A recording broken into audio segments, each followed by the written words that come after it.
Criterio. Una entrevista de Mix de Medios.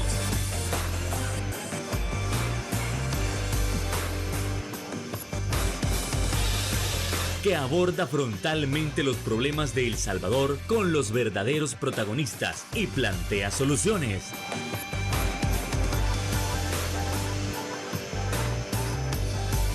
Criterios. Hola, ¿qué tal? Muy buenas noches, sean todos y cada uno de ustedes bienvenidos a una emisión más de Criterios en un nuevo viernes de análisis político. Estamos comenzando mes y vaya noticias las que esta semana nos ha traído, vaya investigaciones. Hay que hablar el tema del crimen organizado, pero ¿desde qué perspectivas, desde qué puntos? Bueno, primero hay que evaluar la investigación que ha hecho el periódico digital El Faro, así como también la situación con el caso del contenedor en Panamá.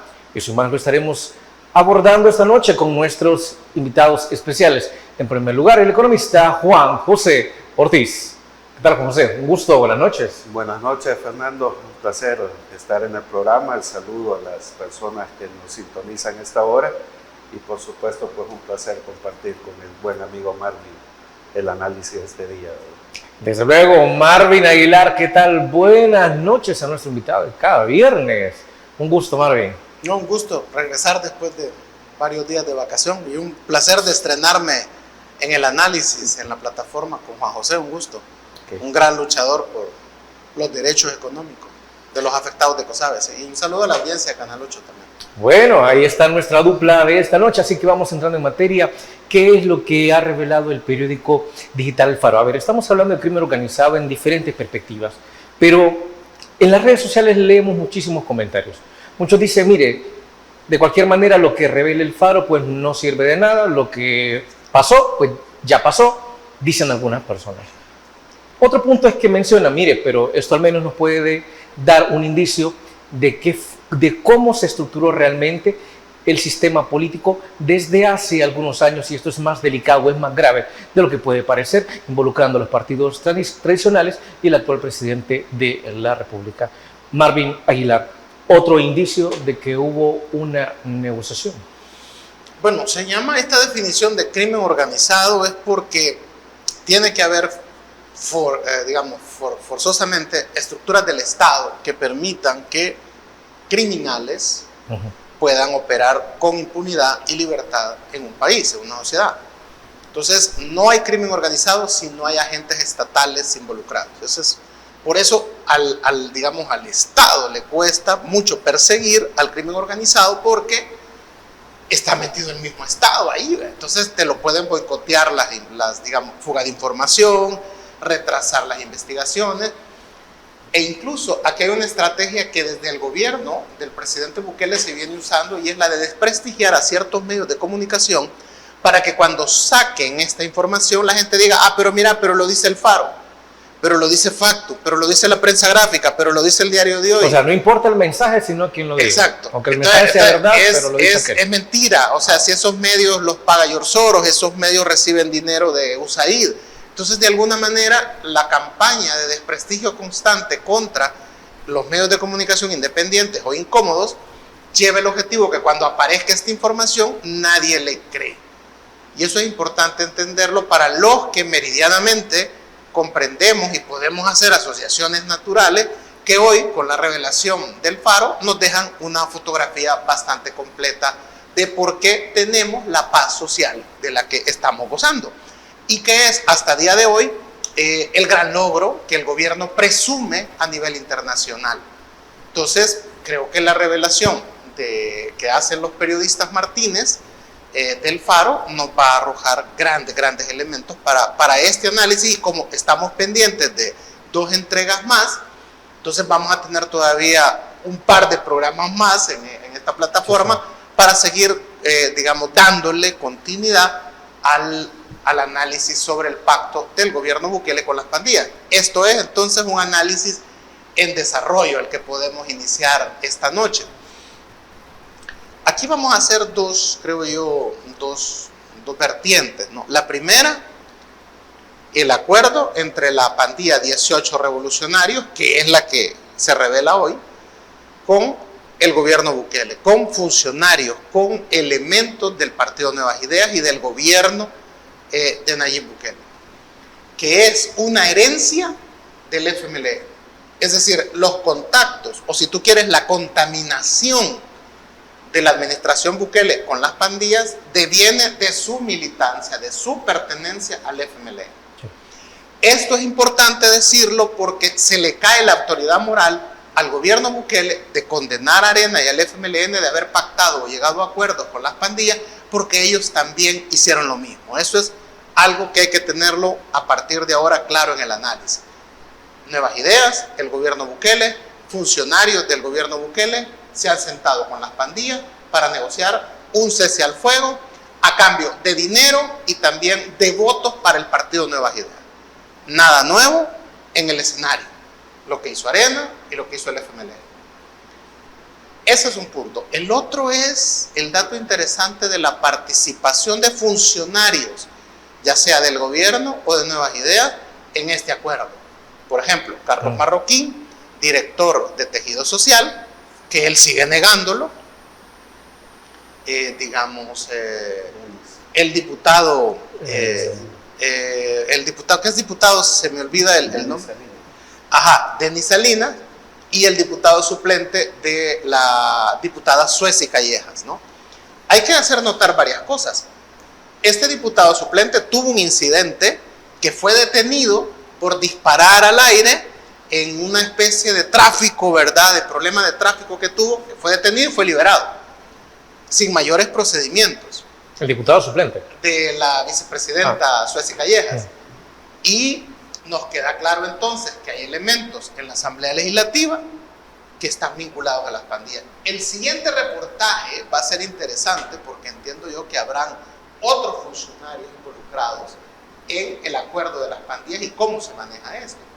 Entonces, claro, estamos frente a una situación que en base a esto que se conoce en la jerga jurídica o en la doctrina penal de noticia crimini, el fiscal general de la República debería de oficio iniciar una investigación para que estas personas involucradas rindan su declaración, más allá de decir es mentira, el Faro lo paga George Soros, al Faro nadie le cree y niego totalmente los cargos. Más allá de decir eso, es que tiene que abrirse un proceso para saber si es cierto que no es cierto que están involucrados. No solo es porque ellos digan, porque tú vas a un penal, todos son inocentes generalmente. Sí, en el penal te dicen, por menos cosas, hay mucha gente detenida en los centros penales, por menos cosas han muerto 390 personas en las cárceles salvadoreñas y el fiscal no se despeina para decir que ahí estén presos y para no soltarlo. Es grave entonces que esta noticia se le quiera restar credibilidad. Yo puedo decirte con certeza, cuando ves cómo, por ejemplo, él desaloja el centro histórico sin la conflictividad y sin la confrontación con que lo desaloja Norman Quijano, puedes entender el hecho de que sí haya desalojado sin violencia el centro histórico en zonas que controla la pandilla o controlaba la pandilla 18 revolucionarios. Es decir, no fue un diálogo directo entre el alcalde y los vendedores como históricamente se ha mencionado. Como se debería de hacer, ¿no? Sino que fue un acuerdo entre el Consejo Municipal de San Salvador y la pandilla 18 revolucionarios, que tuvo como acuerdo darles puestos en el fallido mercado Cuscatlán. Ahora se puede también entender esa terquedad de mantener ese elefante blanco y la dificultad de esta alcaldía, incluso la de Ernesto Mason, de no reconocer que eso es un proyecto fracasado, que por supuesto que las vendedoras ambulantes o las vendedoras de los mercados se merecen un espacio decente, pero no a costa del alquiler, o sea que es grandísimo, ya lleva como más de 10 millones de alquiler. No puede ser que se haga a costa por mantener algo, que decir que yo lo hice y que tiene que funcionar sí o sí, se mantenga, además del pacto con la pandilla. Bueno, el mismo era el objetivo para hacerlo, claro, para sacarlo de ahí. Bueno, el mismo expandillero había mencionado que el mercado Cuscatlán, según se menciona en el video, al final le salía más impuestos que la ganancia que estaban recibiendo. Bueno, Esto hay que seguir analizando, pero primero nos vamos a ir a una primera pausa. No nos cambie, regresamos en breve en Criterios.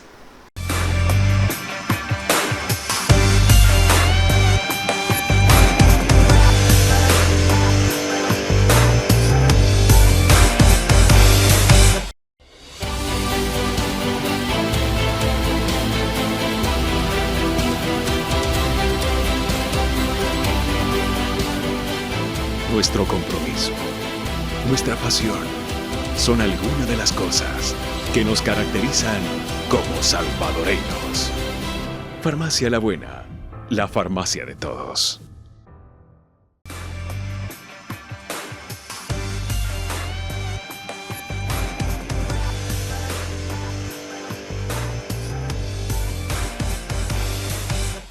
Gracias por continuar con nosotros. A ver, es que la investigación del Faro debería de sorprendernos.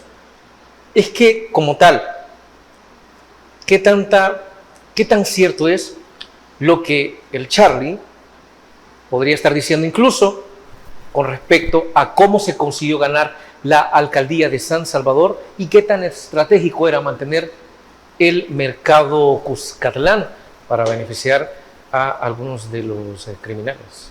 Por favor. Bueno, quizás reforzar lo que Marvin ha planteado. Este es el enésimo reportaje que sale, ¿verdad?, a la luz pública, confirmando lo que ya era un secreto a voces, ¿verdad?, que ha habido un acuerdo entre pandillas. Hay elementos importantes de esta persona que es entrevistada por el Faro, ¿verdad, Charles? Este es un muchacho, ¿verdad?, que a los 16 años su beligerancia criminal lo llevó a convertirse rápidamente en un líder connotado de la pandilla 18. Tanto así que cuando el estado de excepción comienza, él es detenido. Y sorpresivamente, como dice Marvin, igual en el caso del diputado suplente, sorpresivamente también fue liberado.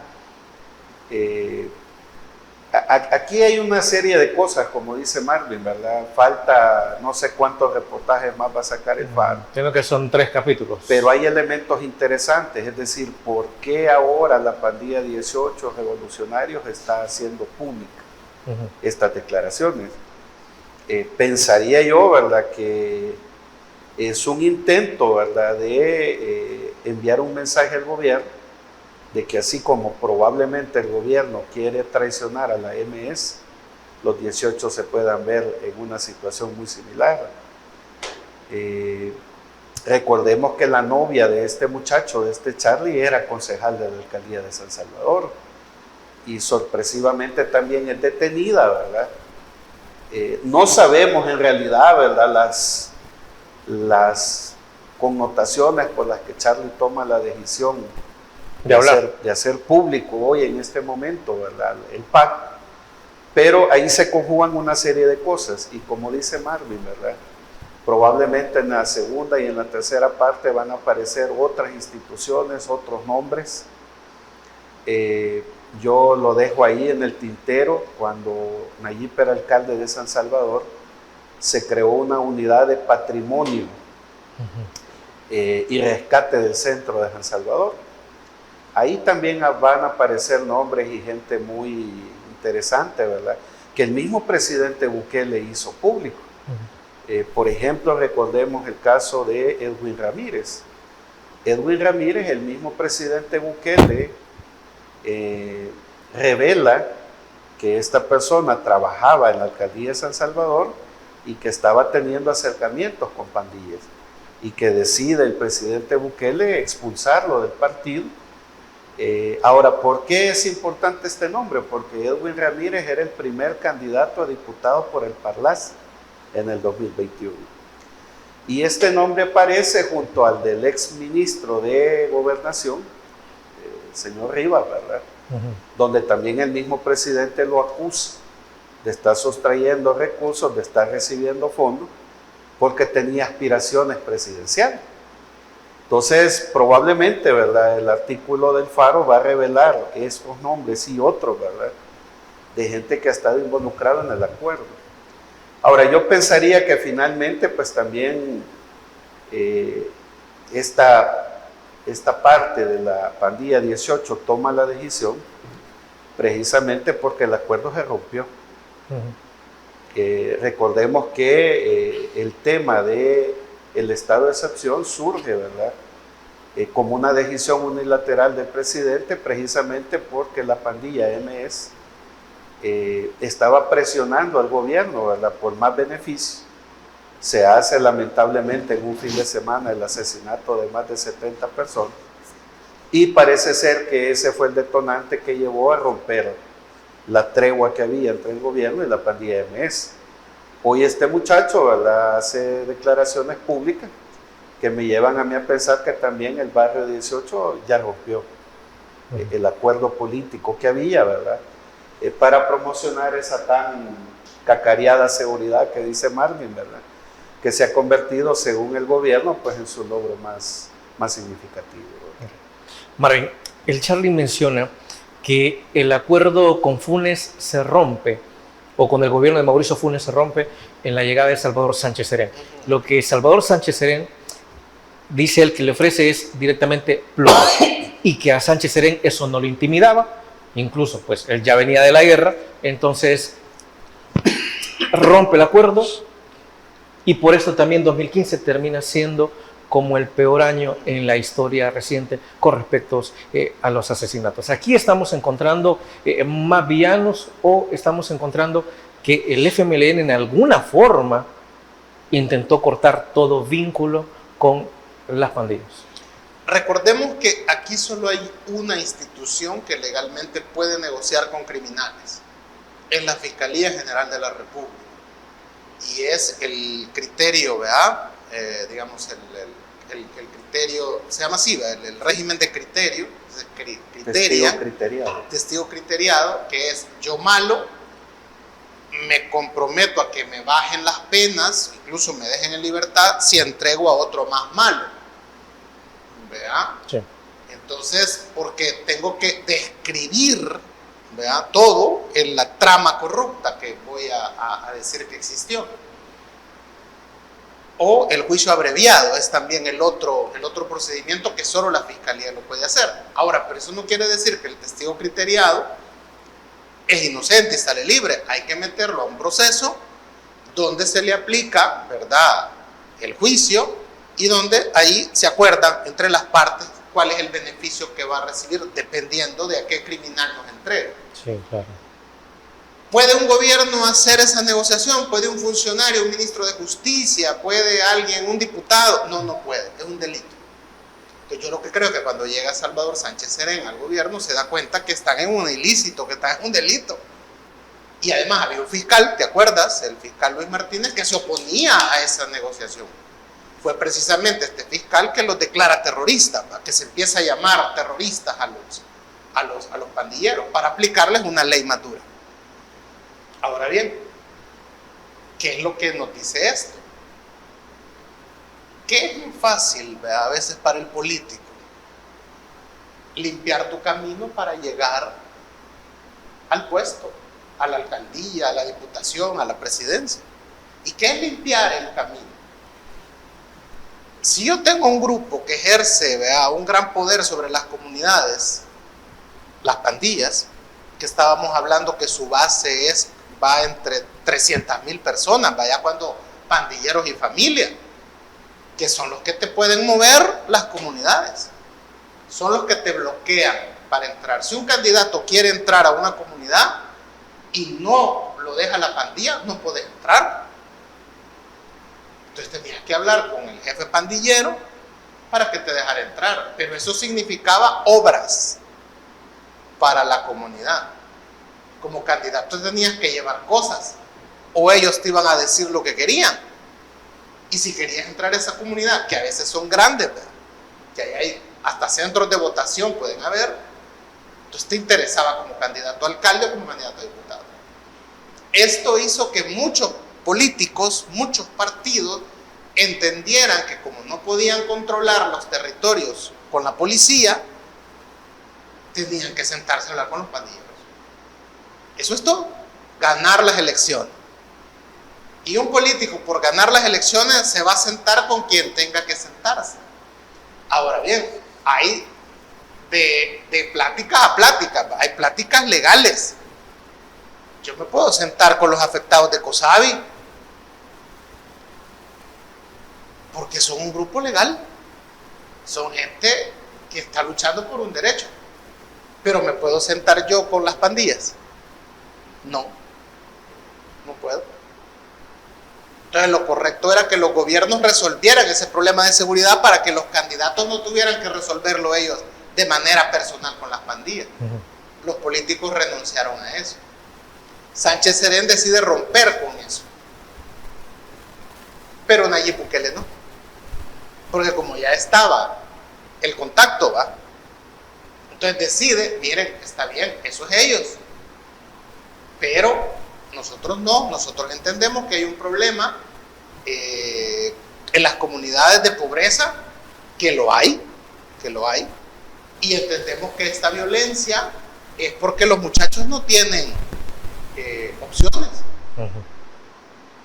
Entonces, como lo dice Charlie en la entrevista, a mí no me vengas a decir, a mí demostrame con hechos qué es lo que vas a hacer por la comunidad. Y eso puede ser obras en las comunidades.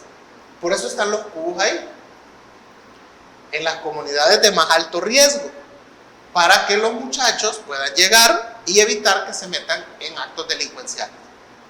Eso se llama política de prevención.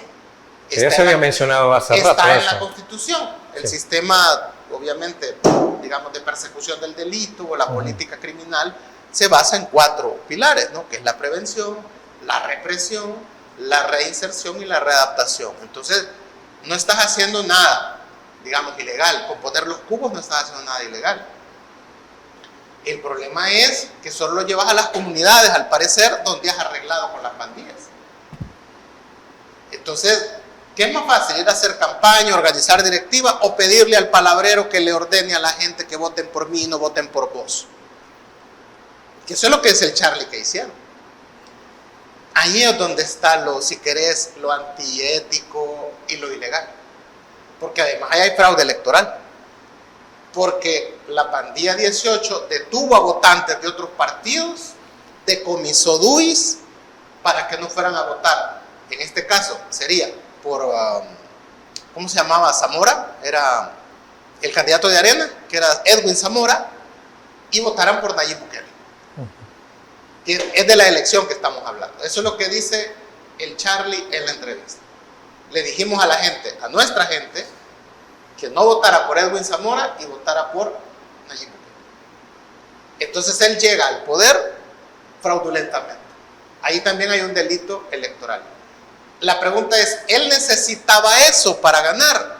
En ese momento sí. Porque Norman Quijano era un buen candidato para combatir a Nayib Bukele. Arena lo mueve por un pleito interno de egos. Como siempre. Entre Jorge Velado y Norman Quijano. Sí. Lo presionan, lo quitan de candidato a alcalde y ponen a 2 meses de la elección a Edwin Zamora. Arena le sirve en bandeja de plata la alcaldía a Nayib Bukele. Ya no necesitaba ese acuerdo con las pandillas, porque Edwin Zamora nunca fue buen candidato y nunca fue fuerte tampoco. Y aún, si te acuerdas, ganó Nayib Bukele esa alcaldía con 5,000, 6,000 votos. Entonces es discutible, quizás sí necesitaba esos votos. Quizás sí necesitó el acuerdo con las pandillas para ganar la alcaldía de San Salvador, porque la diferencia fue 5,000, 6,000 votos. O sea que si no hubiera tenido el apoyo de los pandilleros, una base fuerte, sí, quizás no gana la alcaldía. Y hasta ahí llega la carrera política, ¿verdad? Entonces es interesante que hubiera pasado si se hicieran las cosas de manera legal. Eso que te he narrado es el delito por el que se puede procesar más adelante al propio presidente de la República y a todos sus allegados. Así como se procesó a Mauricio Funes. Si Mauricio Funes fue condenado por lo que no hizo él, sino que hizo el ministro de Defensa, Munguía Payés, de aquella tregua entre pandillas, ¿verdad? Que hasta allí vino hasta la OEA, estuvo metida la Iglesia Católica. Pues entonces, funcionarios de gobierno salieron mal parados en todo esto y fueron procesados, incluso condenado el presidente Funes, que en su momento dijo, si a mí me han hecho este juicio y ha sido condenado, aplica también para el presidente Bukele. Eso es lo que estamos viendo y eso es lo que revela, digamos, las declaraciones del Charlie. Más allá que quieran decir que el Faro no le cree a nadie, y es más, es tan grave, no sé si has visto los tuiteros o los youtuberos pro gobierno están diciendo que hay que meter preso a los del Faro por estar haciendo apología del terrorismo, es decir, porque están entrevistando a un pandillero que debería de estar preso. Mira la gran falacia. Hay que meter preso a los periodistas, pero no hay que meter preso al que liberó al Charlie. Es que los del Faro han podido entrevistar al Charlie porque alguien del gobierno liberó al Charlie. No jodan, hombre. O sea, ¿qué es eso? O sea, ¿qué lógica más foca? O sea, ¿o realmente creen que la gente, el salvadoreño, es estúpido? Y no Romeo Lemos también entrevistó al viejo Lin. Y no el hermano Toby llevó a dos, condenados, sacados de la cárcel a su iglesia y transmitió por televisión eso. Al Cirra y ¿A quién era? Al Cirra y al chino Tres Colas, ¿verdad? Sí, creo que sí. O el Diablito de Hollywood, uno de ellos fue, sí. no recuerdo, me puedo estar equivocando. Entonces también hay que procesar a Toby Jr. y hay que procesar a Romeo Lemos y hay que procesar a los hermanos Martínez. O solo vamos a procesar a los del Faro porque me caen mal. O a Mario Durán.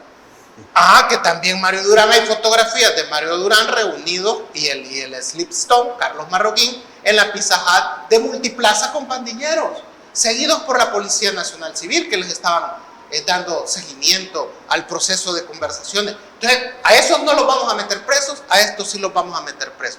Realmente yo creo que esos análisis de analistas, o tuiteros, o facebookeros, o youtuberos del gobierno, realmente creen que la gente es estúpida.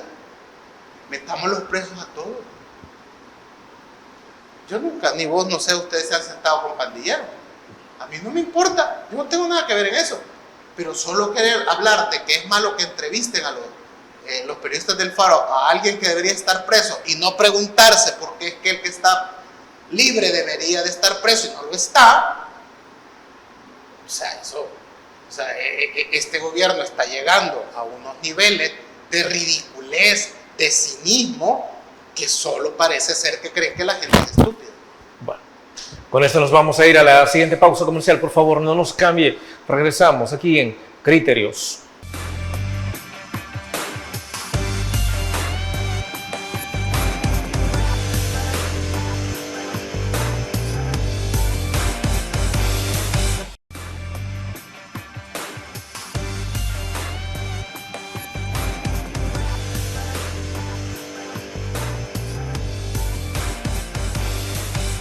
Gracias por continuar con nosotros.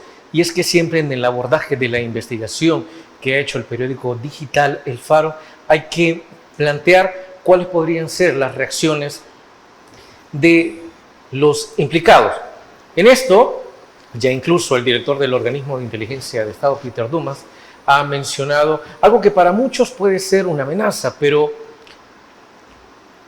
podrán salir otros implicados a tratar de dar declaraciones o desmentir lo que ha mencionado el Charlie. Por favor, Juan José. Bueno, las declaraciones que da Peter Dumas son temerarias, diría yo. Que por cierto, para aquellos que no sepan, se hace referencia a que él pone en un tuit: no hay que tirar morteros a los que tienen bombas. Yo diría que son temerarias en el sentido de que él señala, ¿verdad?, que hay periodistas y personas de la oposición vinculadas a delitos. La primera pregunta que uno se hace es si ellos tienen documentos y pruebas de que hay periodistas involucrados en actividades delictivas, ¿por qué no los detienen? Es más, no hacerlo los convierte en cómplices por omisión de esos delitos que el mismo director de la OIE señala.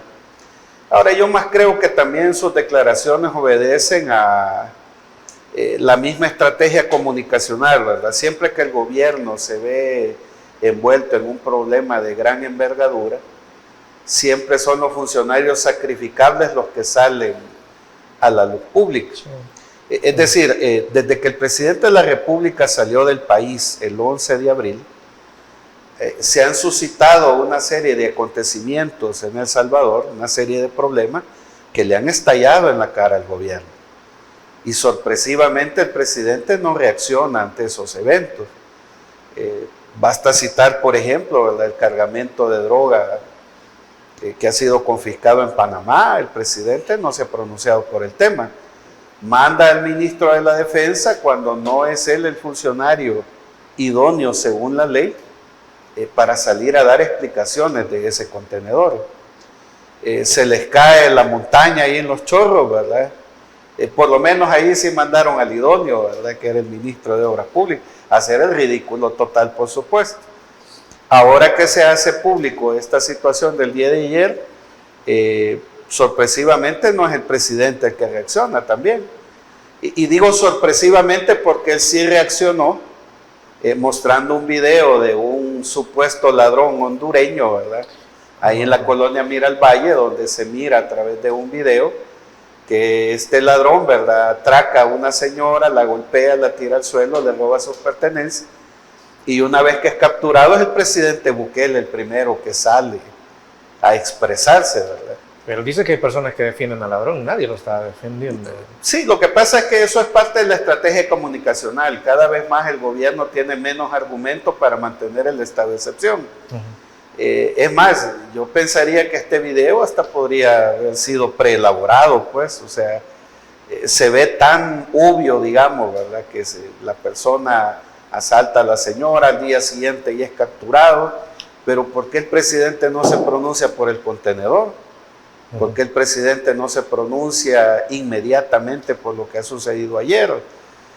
Sin embargo, sale con una cosa tan ridícula, ¿verdad?, anunciando que los salvadoreños que tengan de $550 para abajo ya no van a ser sujetos de retención de renta, y lo hace 4 horas antes de que el plazo se venza para que todos los salvadoreños podamos presentar nuestra declaración de renta.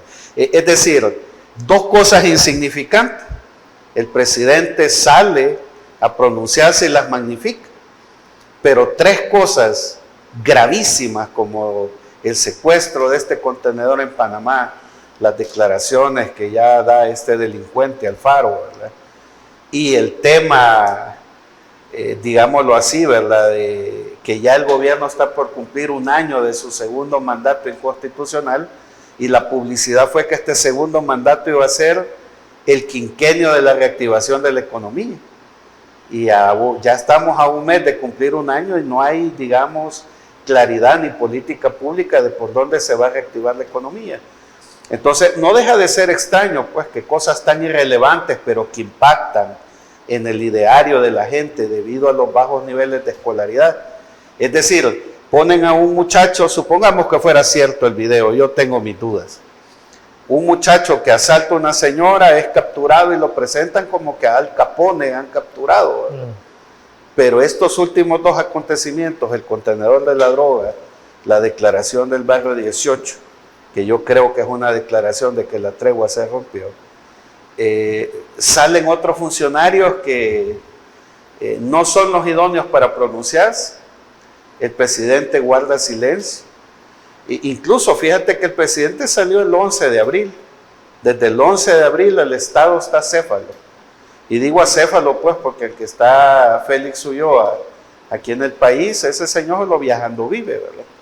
Entonces, por más que se ha querido vender publicitariamente la imagen de que este es un gobierno cercano a la gente, este es un gobierno distante y alejado de la gente, alejado de los graves problemas que la ciudadanía día con día expresa, por ejemplo en la marcha del día de ayer, en la conmemoración del Día del Trabajo. Entonces, como te digo, qué curioso, ¿verdad? El contenedor de drogas, el presidente no dice nada. Ayer se hace esta bomba reveladora del Faro y el presidente no se pronuncia, pero sí se pronunció por un muchacho, ¿verdad?, capturado porque le robó la cartera a una señora, ¿verdad?, y haciendo un anuncio ridículo el 30 de abril, que es el último día para presentar tu declaración de renta, diciendo que los que tengan de 550 para abajo no están obligados a presentar la renta, ¿no? Bueno, con esto nos vamos a ir a la siguiente pausa comercial. Nos cambie, regresamos en Criterios.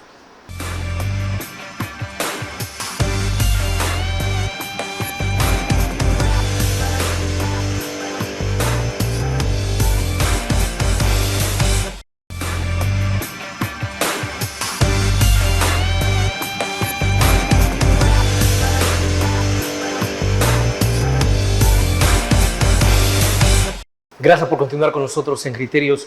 Y es que otro elemento que se puede notar en esta investigación que publica El Faro, en esa entrevista, es que el Charly menciona que ellos ya sabían que Nayib Bukele iba a salirse del FMLN y a futuro poder optar por una presidencia.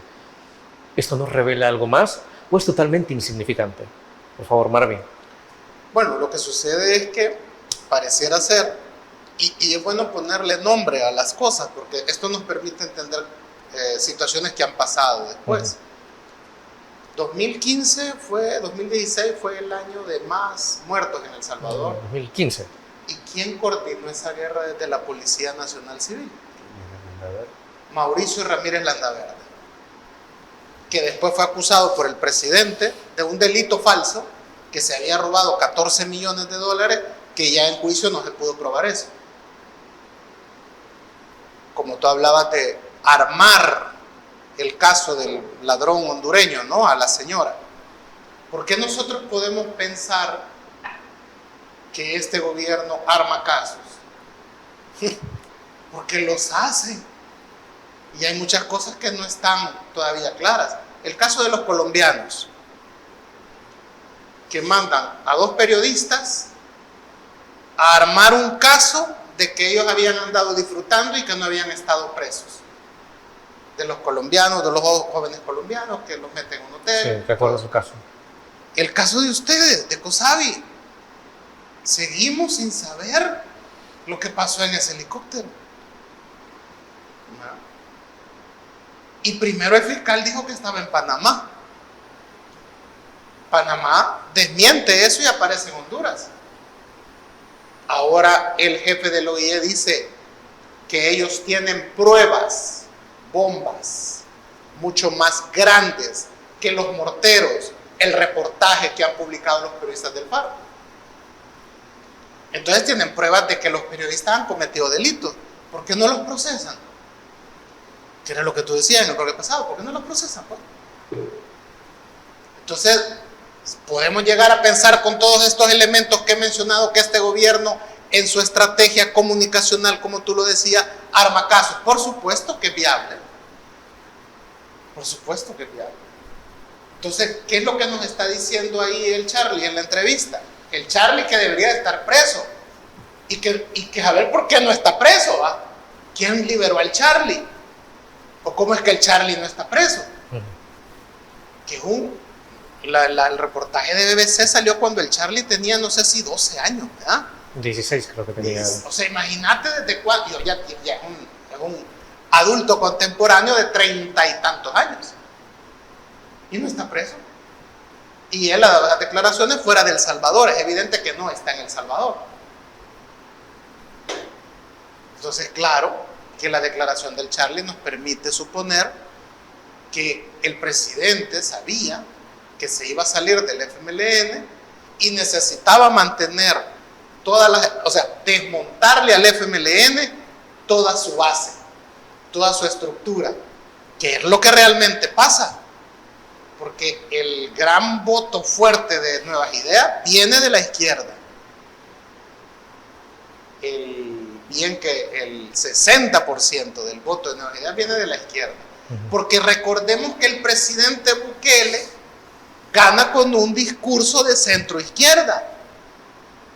Gana un discurso criticando a la oligarquía, criticando a los mismos de siempre. ¿Qué es eso? Son los grupos económicos, el sistema económico que hemos tenido siempre en El Salvador. Y eso seduce al votante de izquierda. Pero él se lo lleva. Si el presidente Bukele está en la última encuesta que vimos, no la de T-Research, que si tú le preguntas a la inteligencia artificial de X, te dice que esa no es una agencia confiable, una fuente confiable, el presidente Bukele ha bajado 20 puntos de su popularidad. Es decir, el voto de izquierda que le ayudó a llegar al poder, el pacto con las pandillas que se le está rompiendo, lo está haciendo que pierda esos apoyos que él tenía. Es totalmente lógico. Porque él ha decidido alinearse con el fascismo en América, ¿no? Trump, Milei, él, Noboa, es el fascismo. Entonces es lógico que aquel voto de izquierda, aquel voto progresista, vaya viendo que el fascismo no es lo que ellos votaron. Porque yo te voy a decir una cosa, en el 2019 yo voté por Nayib Bukele. Y no solo voté por él, le ayudé a su campaña. No sé si tú también en Chalatenango, no sé si tú también votaste por Nayib Bukele en el 2019. Porque él era una opción frente a esa dicotomía arena-frente que nos tenía cansados. Pero yo no voté por el fascismo. Yo no voté para que este gobierno y este país se alineara con el fascismo internacional. Primero porque soy liberal democrático. Y los fascistas son antiizquierda y son antiliberales. Y eso es lo que hace que gente de izquierda con liberales entendamos que el adversario es el fascismo. Y por eso va a seguir perdiendo más votos. Y si este iba a ser el periodo de la economía, estamos cada vez más lejos de saber, tú lo podrás decir mejor que sos economista, cómo es que el pronóstico de los organismos internacionales es 2.5 para crecer este año, pero él dice que vamos a crecer al 5%. Una de las formas es que el gobierno hiciera una gran inversión en infraestructura y eso genere, pero el gobierno no tiene dinero. Y la gran obra de infraestructura en la que ya llevan gastado 560 millones es ese elefante blanco de los chorros. Y te apuesto que se les va a ir más dinero porque esa montaña, como dicen los ancestros indígenas, está maldita. Esa montaña llora y se va a seguir cayendo. Entonces van a gastar y gastar y gastar dinero ahí, en vez de dedicar esos 560 millones a la agricultura, a la mediana y pequeña empresa, a solventar el problema de COSABI que los han dejado a ustedes varados. Entonces, realmente es preocupante decirte que sí, todo era un plan. El problema es que el presidente Bukele nos quiere hacer creer que tiene un plan y que todo es jugadas maestras y que los tontos somos nosotros que no entendemos de ajedrez. Bueno, en ajedrez hay una palabra, bueno, 3, para los malos jugadores de ajedrez, que es pifiador, que se empifia, erroristas, mal alfil, porque él dice que tiene un plan. Cuando ves lo de los chorros, no tiene plan. Es que no tiene plan. Cuando ves lo de COSABI, no tiene plan. Cuando dice que va a crecer la economía del 2.5 y que va a ser al 5%, o sea, vamos a crecer casi igual a China. Porque China, su perspectiva de crecimiento es 5%. O sea, El Salvador va a crecer igual a China. Más que Estados Unidos, más que Europa. O sea, y hay gente que cree eso. Sí, hay gente que cree eso. Hay gente, un 30%, que es como el voto duro de Nuevas Ideas, que si el presidente Bukele agarra un bebé en su despacho y lo corta en 2, sus seguidores van a decir que es la reencarnación del rey Salomón y que es sabio. Que él sabe por qué lo hizo. Van a obviar el acto dantesco, horrible de descuartizar a un niño en 2 y van a decir que es la reencarnación del rey Salomón y que por algo ha descuartizado a ese niño. O sea, así es ese 30% que le van a creer al presidente todo lo que diga. Pero afortunadamente vemos ya un 70%, no que están votando por Arena o el Frente, sino que es que no le creen lo que dice, porque no hay plan. O sea, él y yo hemos pasado por la universidad, hemos dado clases. Entonces, cuando yo no soy economista, ¿qué hago? Leo informes económicos. Cuando él no es antropólogo, ¿qué hace? Lee investigaciones que hemos hecho los antropólogos. Eso se llama, lo que los médicos llaman interconsulta, ¿verdad? Que un pediatra que tiene un niño con cáncer consulta con un oncólogo. Para entender desde la pediatría el cáncer de un niño. O sea, es decir, leemos, la lectura nos da la oportunidad de armar un análisis. No necesita Juan José ser ingeniero o arquitecto para entender ese desastre de los chorros, por decirte algo. Es evidente que son mediocres los que están en eso y que no se sientan en un tribunal ni los interpela la asamblea por el poder que tienen acaparado, pero un día van a sentarse en el banquillo de los acusados. Si el presidente acusó a Mauricio Ramírez Landaverde de robarse 14 millones de dólares, que fue una acusación falsa e irresponsable del presidente en cadena nacional, ¿te imaginas lo que va a tener que hacerse en el futuro con Romeo Rodríguez por 561 millones hasta ahorita en los chorros y contando? Claro que van a tener que dar cuenta de eso. Con eso nos vamos a ir a la pausa. Regresamos aquí en Criterios.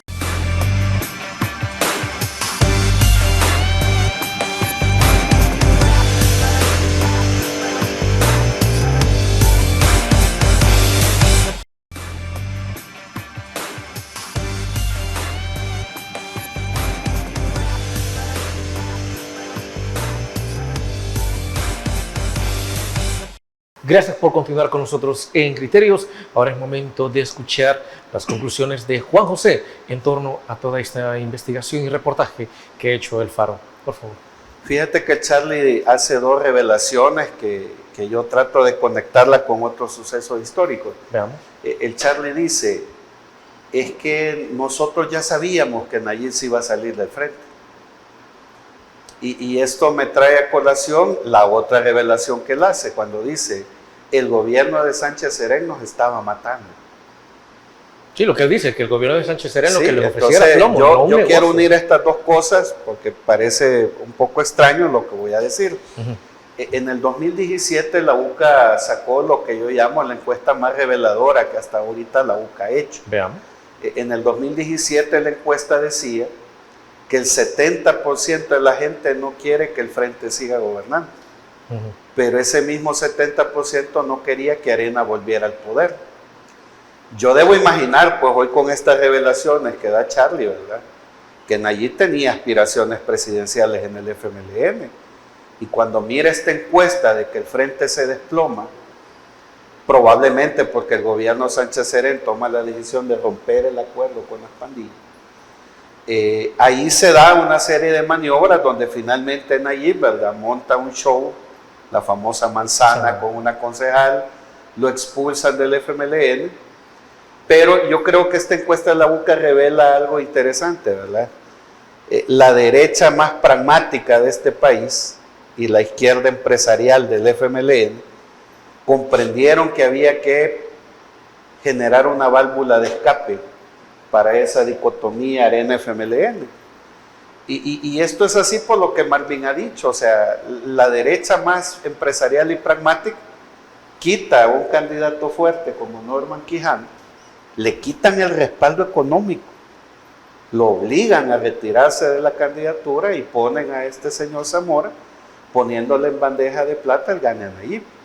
Entonces, aquí hay una serie de cosas. Yo creo que este muchacho, este Charlie, ha revelado esas dos cosas que son interesantes. Ni Arena ni el Frente eran ya una opción en el 2017. Entonces Nayib, en sus aspiraciones presidenciales en el Frente, dice, no, mejor me salgo porque hasta aquí voy a llegar. Y el pragmatismo de la derecha empresarial oligárquica y el pragmatismo de la izquierda empresarial enquistada en Alba Petróleo es lo que permite, ¿verdad?, que Nayib salga del frente, logre ese acuerdo entre izquierdistas y liberales, como dice Marvin, y finalmente tenemos el producto que tenemos ahora. Entonces creo que hay que ponerle atención a esta entrevista, hay que escucharla 3, 4, 5 veces. Este muchacho, ¿verdad? Delincuente, que uno se pregunta por qué está libre, debería estar detenido, está revelando cosas que va a requerir, como dice Marvin, ¿verdad? Estudios antropológicos y culturales e históricos para entender cómo es que finalmente Nayib acusa al FMLN de tener pactos con pandillas cuando él era dirigente del partido. O sea que el pacto no viene entre Nuevas Ideas y las pandillas. Sí. Viene desde que él es dirigente del FMLN, se lleva toda esa estructura, como dice Marvin, que tiene impacto en los territorios, pero que una parte de esa izquierda empresarial, pues, basta mencionar nombres, Carolina Recinos y otros funcionarios que eran del partido, ahora son dirigentes de Nuevas Ideas. Entonces yo creo que va a haber que esperar la segunda parte para poder tener mayores elementos para el análisis, pero creo que en este momento Charlie revela cosas muy reveladoras más allá del acuerdo. O sea, el acuerdo ya es la enésima confirmación de que sí hubo un acuerdo entre pandillas, pero hay que leer frases que él dice ahí, ¿verdad? Dice, ya sabíamos que él se iba a salir del frente, Sánchez Serén nos estaba matando, dice. Eso quiere decir que se rompe el acuerdo entre... ¿En qué momento se rompió el acuerdo entre el FMLN y las pandillas? Ese año, ¿va? ¿Y quién? Pero la pregunta es, ¿quiénes decidieron romperlo y quiénes decidieron continuar? Dentro del FMLN. Dentro del FMLN. Entonces, hay más elementos. Yo creo que va a haber que esperar quizás todas las... No sé cuántos capítulos más van a ser, pero ahorita creo que es lo único que podemos hacer, dar estas primeras valoraciones, porque probablemente los otros episodios que faltan van a salir otros nombres, se va a revelar otro tipo de información que nos va a permitir poder hacer un análisis más completo, ¿no? Desde luego. Así con esto hemos llegado al final del programa, no nos vamos sin agradecerles a nuestros invitados. Marvin Aguilar, ha sido un placer. Solo 3 líneas. A ver. El Charlie decide hablar ahorita porque se sienten traicionados por el gobierno. Históricamente siempre las pandillas que han delatado o quemado las conversaciones cuando se hicieron con Arena y con el FMLN, lo hacen a raíz de una traición que ellos sienten que le han hecho al gobierno. Esto que hemos visto, y cuando ves la comunicación no verbal del Charlie en la entrevista, que está nervioso. Se le ve nervioso. Porque sabe lo que está diciendo y sabe que ha firmado su sentencia de muerte, ¿verdad? Te refleja que está consciente de lo grave que está diciendo y lo está haciendo porque se sienten traicionados. Eso es algo que hay que tenerlo en cuenta. Un gusto siempre estar con la gente de Canal 8 aquí en Criterios. Gracias, Marvin. Pues José, ha sido un honor haberlo tenido con nosotros. Bueno, gracias siempre por la invitación, pues el saludo a quienes nos acompañaron viendo el programa y un placer pues haber podido compartir contigo y con Marvin esta noche. Y esperamos tenerlos próximamente. Amigos, amigas televidentes, gracias por habernos sintonizado una vez más, como siempre. Recuerde, el criterio más importante en todo aspecto lo tiene usted. Descanse. Feliz noche. Criterio. Una entrevista de Mix de Medios.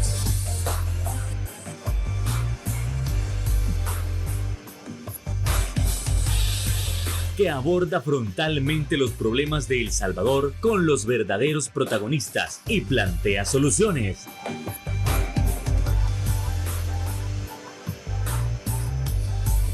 Criterios.